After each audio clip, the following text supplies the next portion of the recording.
আলাইকুম গাইস, কেমন আছেন সবাই? আশা করছি ভালো আছেন। তো আজকে আমরা বের হয়েছি আমাদের পার্বতীপুর রেলওয়ে পার্ক মানে স্টেশনের দিকে। তো আমরা এখানে যাচ্ছি। এখন কয়টা বাজে জানেন? রাত 12টা। তো এদিকে প্রায় কয়েকটি দোকান খোলা ছিল, এদিকে সামনে আরও অনেকগুলো দোকান খোলা ছিল। আমরা এখানে এসেছি বেসিক্যালি আইসক্রিম খাইতে।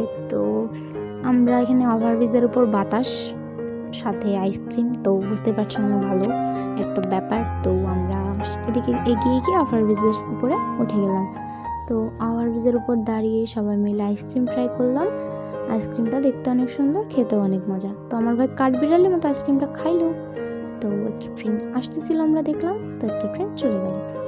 তো তারপরে আমরা নেমে আসলাম। আসতে একটা বিড়াল দেখলাম, অনেক কিউট। তো আপনাদের সামনেও তুলে ধরলাম। তারপরে সে গেল খিচুড়ি নিতে। তো আমরা এখন অপেক্ষা করলাম যে খিচুড়ি নিয়ে চলে এসেছে। আমরা খিচুড়ি নিয়ে বাসার উদ্দেশ্যে রওনা দিলাম। যেতে যেতে দোকান টোকান সব বন্ধ করতেছে। আমরা একটা মোজো নিয়ে নিলাম। মোজো নিয়ে দেখতেছি এদিকে সব দোকান বন্ধ করে ফেলেছে। আমরা তাই বাসার উদ্দেশ্যে চলে আসলাম। আজকের ভিডিওটা এই পর্যন্তই। আল্লাহ হাফিজ।